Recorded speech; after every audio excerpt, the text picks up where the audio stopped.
So this is the story of a girl named Mal, who works as a sweeper at the police station. One day, while doing so, she drops evidence from a murder case. When she tries to get up, she discovers that the police were treating her as a suspect, the culprit. She herself had been a plaything in the hands of the real killer, and the police were considering the dead man's wife as a suspect simply because she had been missing since that day.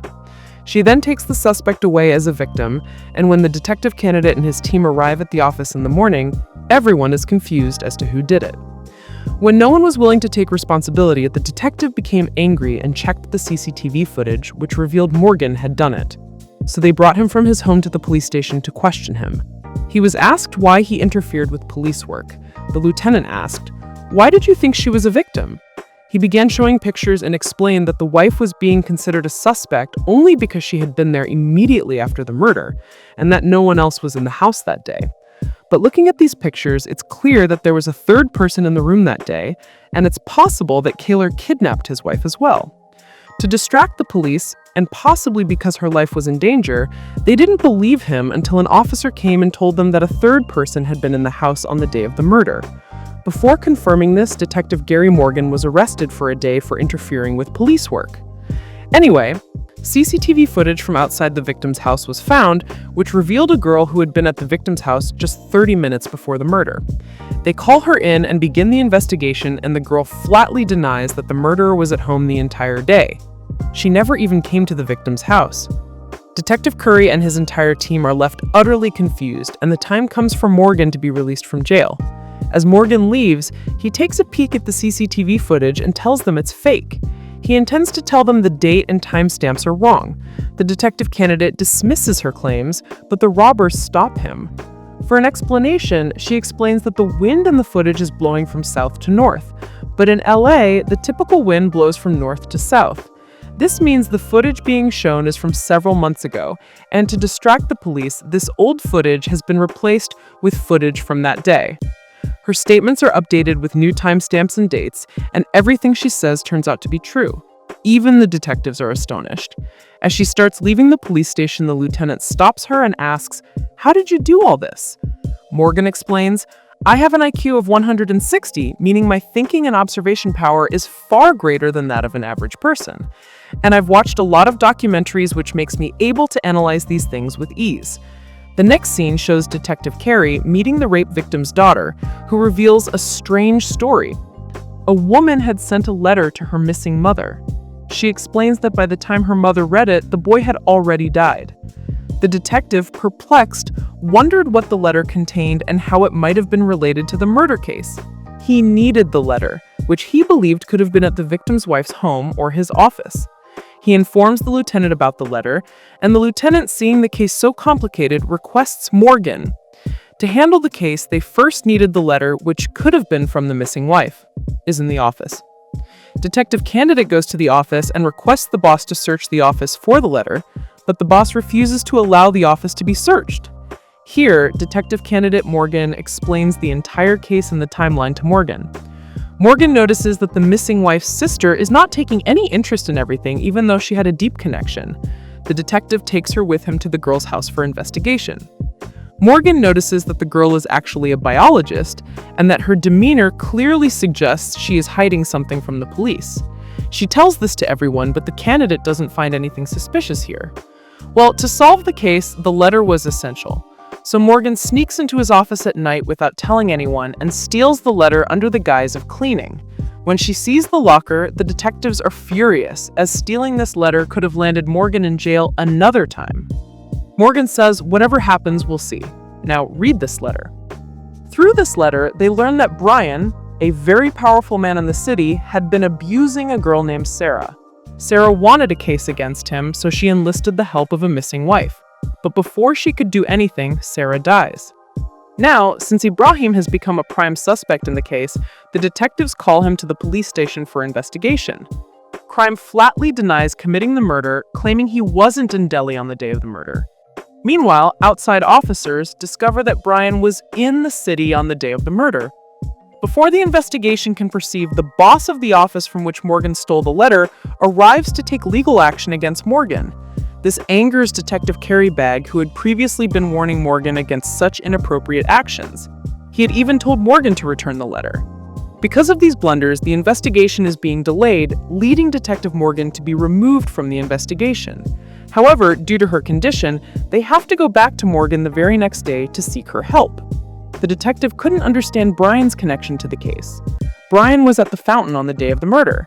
Now sleeping, Morgan reveals that the murder didn't actually happen on the day it's being portrayed. She says that it's possible the murder happened a few days earlier and was later altered to make it appear as if it had just happened. Candidate Harani is questioned, "How can you, such a young woman, say all this?" To understand this, Morgan takes him to the victim's house, where the people there notice that the temperature was very low. This is why the body didn't decompose and the bloodstains remained fresh. Detective Curry Desk, still wondering, Morgan said, "Look, the woman who is the victim's wife and is missing, her sister doesn't say anything further about the case and doesn't show any concern. When we go to her house, we see a lot of fountain artifacts, which means she also recently went to Fountain City." The twist is that she didn't go on Fountain. The twist is that Fountain went on the same dates as Brian Fountain, and the whole thing is being portrayed as a murder on a date. From all this, it's easy to assume that Brian was her boyfriend. When Brian learned that Sarah was going to fight a case against him, he brought her sister to try to get her to back down. Fumika says that he is a social media star and has more than 70,000 followers. Kudo also sees his picture and says that Narumi is not a good person. Fumika asks, "How do you know?" But Kudo forgot everything and Fumika ignores him and leaves. She goes to the bar where Katayama and Narumi were partying, and she also sits with them to drink. Soon, she realizes that they are trying to touch her, and now her head was spinning. She says, "I don't feel good, and now I should go home." She gives money to the counter, but she can't even walk properly. She realizes that they have mixed something in her drink. Katayama and Narumi are talking that we didn't even think that these drugs would work so soon. Fumika gets angry and says thank you to Kudo to tell me that they were giving me drugs.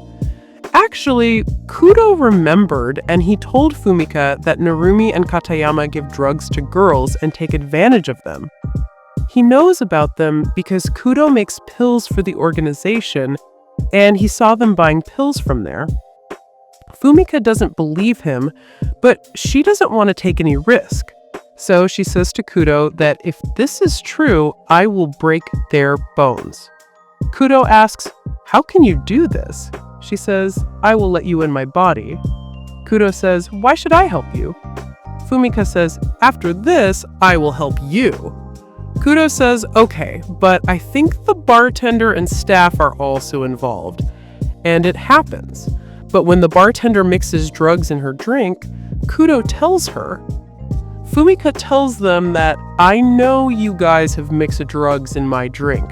Hand yourself over to the police or it won't be good." But they both laugh at her and say that the police can't do anything to them. After which, Fumika connects with Kudo and tells him that it's too late to regret now. Katayama makes fun of her, so she first breaks up with him. Just like a professional fighter, she beats everyone one by one and makes them feel bad. But in this fight, the bartender is killed and Fumika starts crying. Kudo doesn't know how to calm her down and he says, "Don't worry, I won't let you go to jail." He says we have to kill them all and erase all the evidence. And this is not wrong at all because they are all bad people who have ruined the lives of so many girls. But to do all this, we have to call someone who works in my organization. He's not a good guy, but our job will be done. Kudo gives the number and Fumika calls him and tells him that she knows Kudo and asks him to come here as soon as possible. In a little while, a hitman named Kagura comes and asks Fumika if she is alone. Where is Kudo? Fumika tells him that Kudo has become a ghost and he can only see him. But Kagura is very serious and he finds Fumika's words funny. He takes out a knife and starts moving towards him. Kudo says in fear that he won't even think about it before killing you. He quickly enters his body and stabs him in the same mouth and says that you still can't defeat me. Kagura understands that only Kudo can do this. After which, Fumika explains Kudo's words to Kagura, and he gets to work. All the bodies are put in a car and left. On the way, Fumika asks Kagura about Kudo's death. Kagura says that he doesn't know much about it, but a few days ago, the owner of his organization died. After that, his son took over all the work. But the new owner started doing the wrong thing, and Kudo didn't like it at all. Fumika says that the owner killed Kudo. Kagura says that he doesn't know about it. Now he takes them all to the same place where Kudo was killed.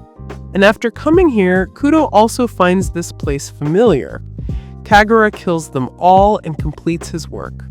After which he drove Fumika in front of his apartment and asks before leaving if Kudo really sees him. Fumika says yes, and he says never to meet again. After coming to the apartment, Fumika thanks Kudo and tells him that if he wasn't there, I don't know what people would do to him. Kudo says that he has killed many people in his past life, but in this afterlife, he feels good by helping people. Fumika says, then promise that you will be a hero in this afterlife. And Kudo also agrees to her. After which, Fumika goes to sleep because she was very tired. There, Kudo's organization is shown. His new leader, who started doing the wrong thing, is in tension whether Kudo is dead or not. Then, Kagura comes there and tells that he wants to talk about Kudo. The owner asks if he got his call. Kagura says that Kudo's forgotten college girl is in his control. The owner doesn't believe him, but still he sends his hitmen to find out the truth. Kagura warns him not to send normal goons. No one will survive. The owner finds his words funny, and Kagura looks at him with pity. In a little while, the goons reach Fumika's apartment. Realizing the danger, Kudo awakens Fumika. Hearing Piru's voice, he understands that 4 people are coming to him. As soon as the door rings, he immediately tells Fumika to hold her hand. Now, one of the 4 goons comes in which Kudo easily controls, and hands his gun to the other 3. The leader of these goons sees from the outside that there are bullets in the apartment. He goes inside and sees that all 4 of his companions were injured there. Looking down from the balcony, that girl was running. Fumika runs to the same place where Kudo died.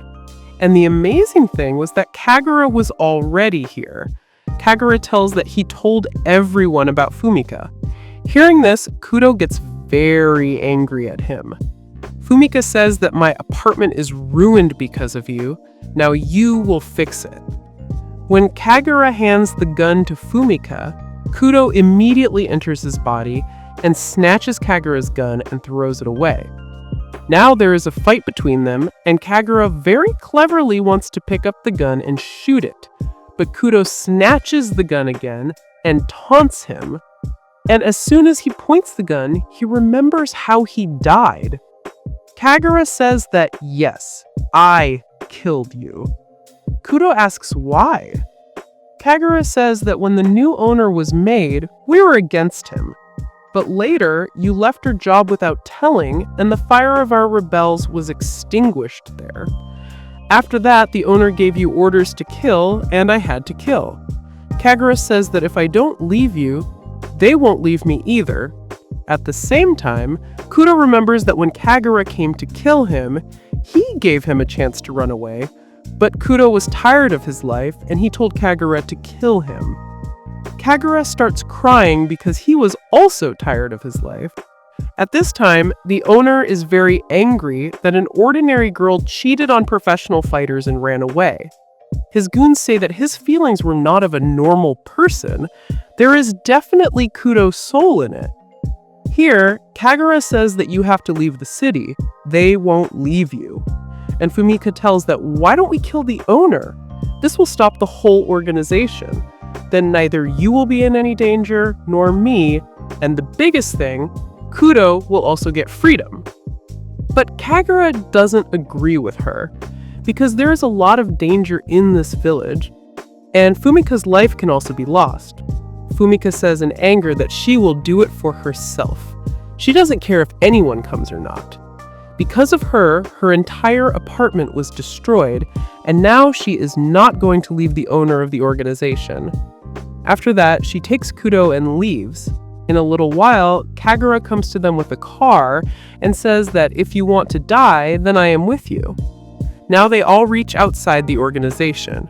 Kagura goes inside first so that he can find out where the goons are, and Fumika goes with Kudo towards the weapons warehouse.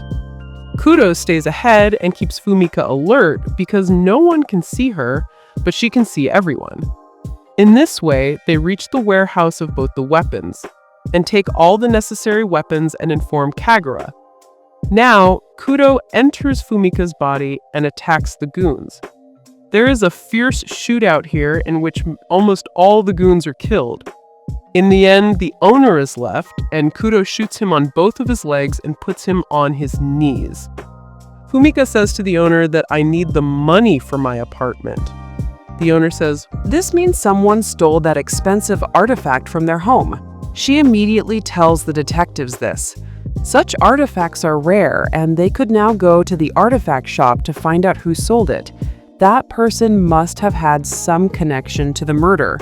When they go there to investigate, they find that the children's mother was already there, and some other artifacts had also been sold. Morgan is shocked by this and asks her, "Why do you need to withdraw your money from the bank and sell such artifacts?" The woman tells Morgan the truth. She actually received a call from the kidnapper who demanded the money. "I needed the money, so I withdrew it. The kidnapper threatened to kill my children if I told the police. That's why I didn't tell you anything." Morgan was now beginning to understand something about the case.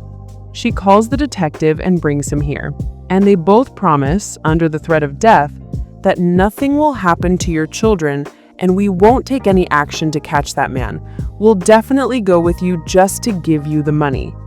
They arrive at the place where the kidnapper called them, but she also gives him the money, and the man takes the money and flees without releasing the children.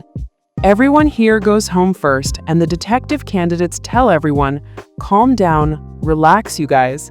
I had planted a tracker in the money bag which would help us find the kidnappers." As soon as they trace their tracker and reach the car, they find neither the children nor the money inside the house.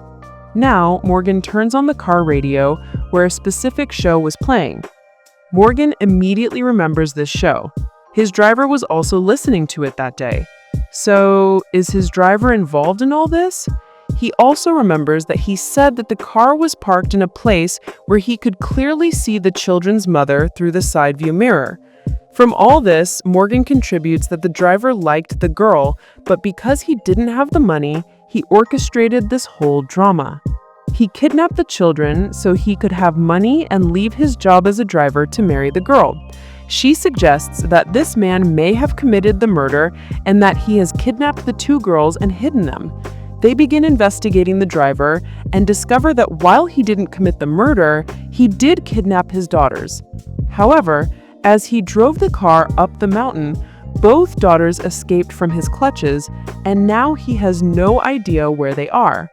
Seeing this, everyone realizes the two girls are in danger and goes to the location he provided to search for them. Upon reaching the mountain, Morgan discovers a number of signs that the girls had set up to find them, as his grandfather was an environmentalist. His grandfather had taught him all this. Using these clues, he soon finds the two girls, rescues them, and releases them to their mother, thus solving the complicated case.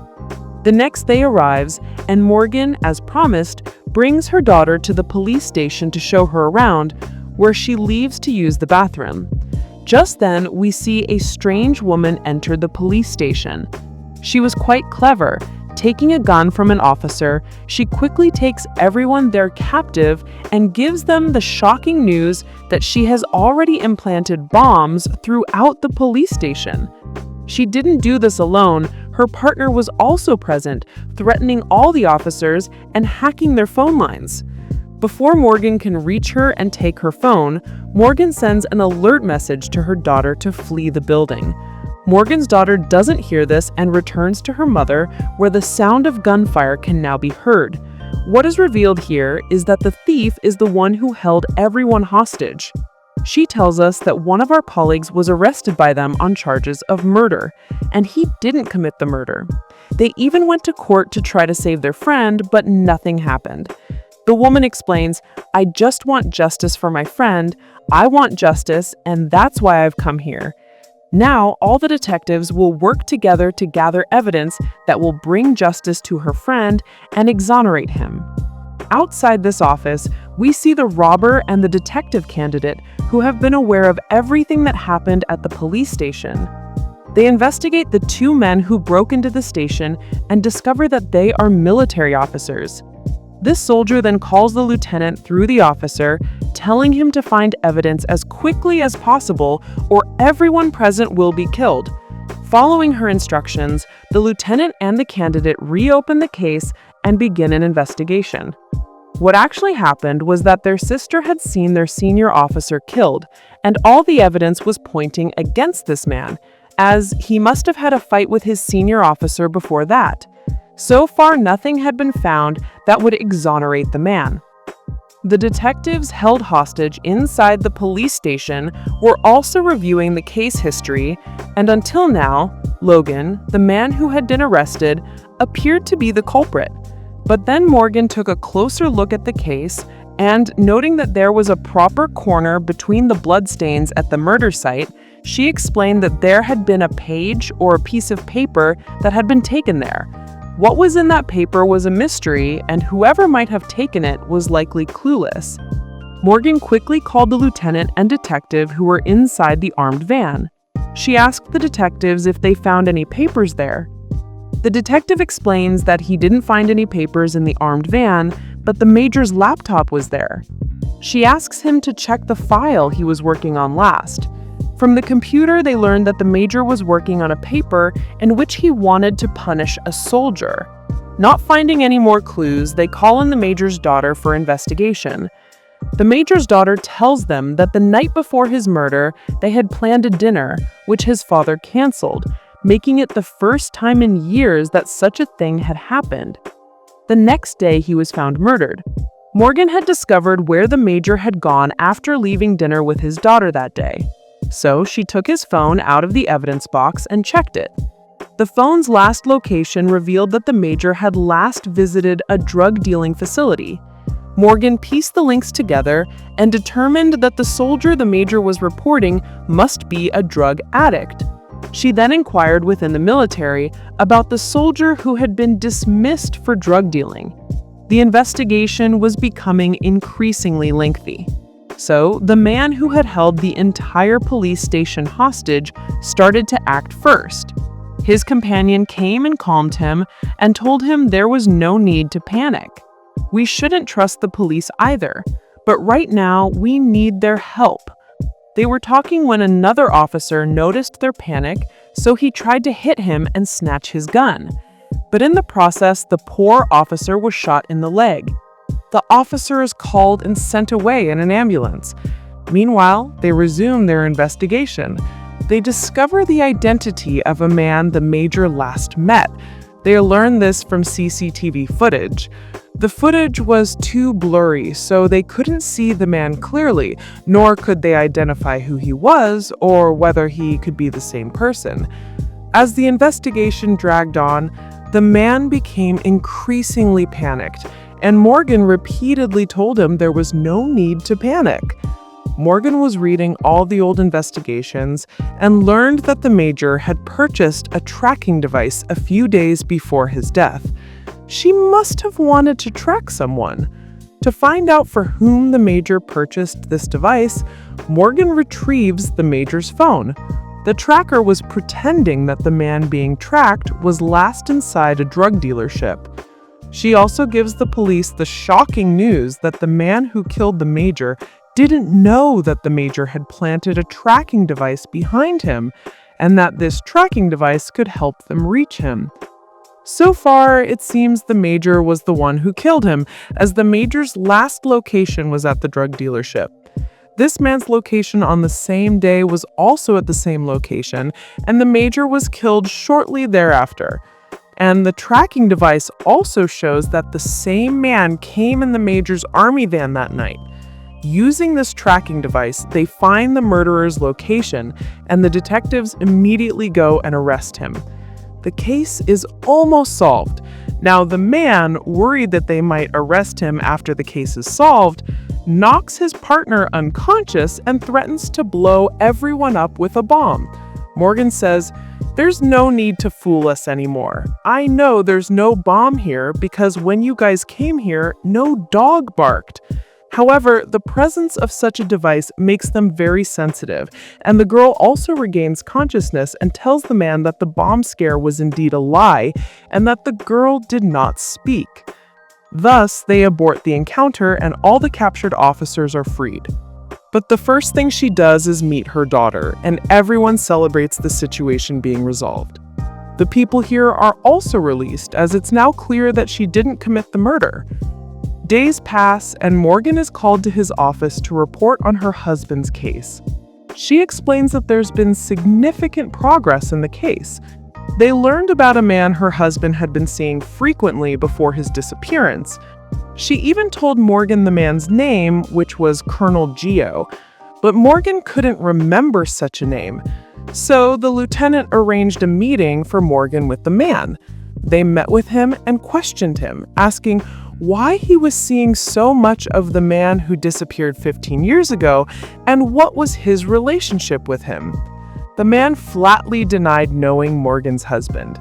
Hearing this, Morgan became emotional and told him that if he helped her find her husband, she would do anything in return. He says, "Okay, my nephew is in jail right now. If you can get him released, I'm willing to help you." The lieutenant accepts his offer. They return to their office. The lieutenant summons the detective candidate and decides to give him the case. She also asks the detective candidate for help in getting Korn's nephew out of jail. The scene cuts to Morgan, who, while carrying food, is on her way home when she encounters Korn, who wants to talk to her. He tells Morgan, "I have a lot of information about your husband, and I'll only share it with you if you can trace my nephew." With this, he leaves. Morgan also returns to her daily life. They solve several murder cases, and one day the lieutenant comes and tells them that they have arranged a party. It's for all detectives. Everyone gets excited. Before they can even think about their party, Detective Carey receives an email containing information about a man who has been kidnapped. The kidnapped man was holding a note that said, "You only have 2 hours to make your next move." They quickly extract all the man's biodata from his picture and immediately go to his home.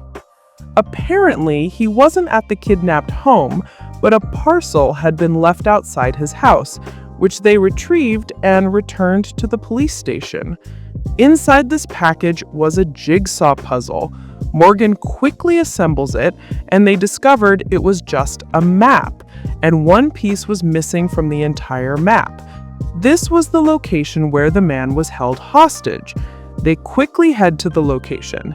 This place was in the mountains, and as they entered the jungle, they saw some cards. It was a puzzle, and they were also clues. To reach the man, they solved all the puzzles and soon reached the place where the man was held captive and rescued him. When the man recovered, they asked who kidnapped him and why. The man had no idea. He says, "One day while I was on my way home, someone attacked me and then held me hostage."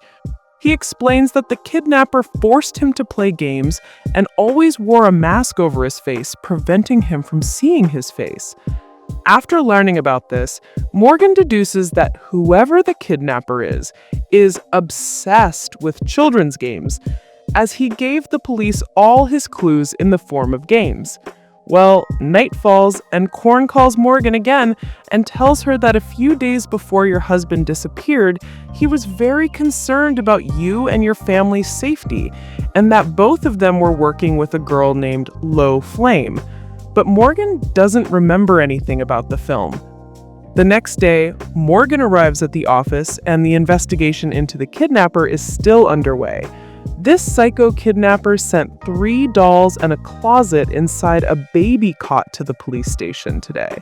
While everyone is confused, an officer blurts out, "I know the kidnapper. He's a member of a therapy group. Therapy is often taken by people who have lost loved ones." She asks the same officer to go to the therapy session and find out who sent the dolls. She assigns Morgan the task of finding out why the man sent the dolls.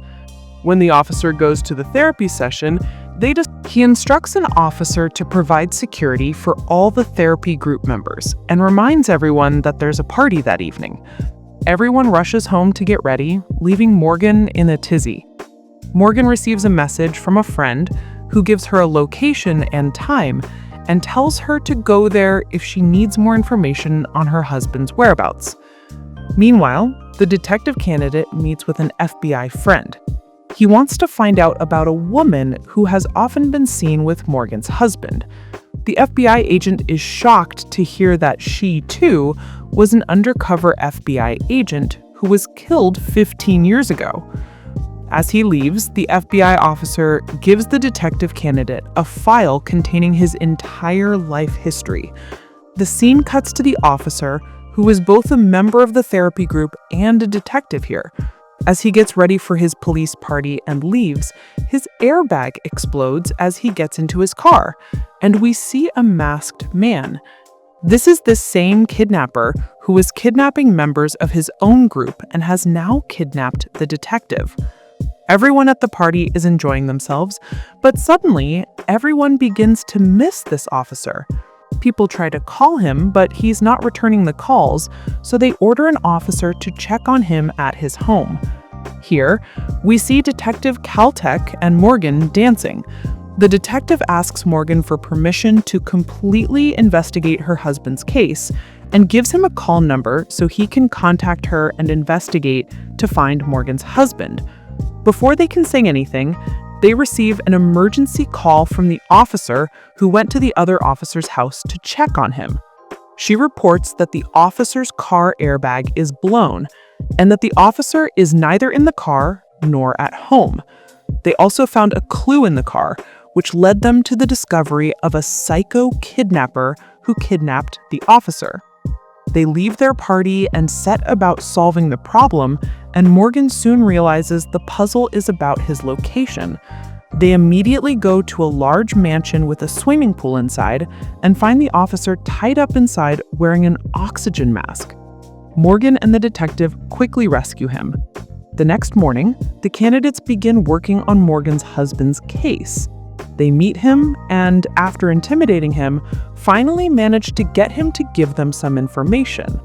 Meanwhile, Morgan is shown going grocery shopping with her family, where a young man helps them. And when they return home, they discover a strange blot on their society, a sticker with the words URD Morgan on it. This was quite strange. Back at the police station, the kidnapper had kidnapped the officer.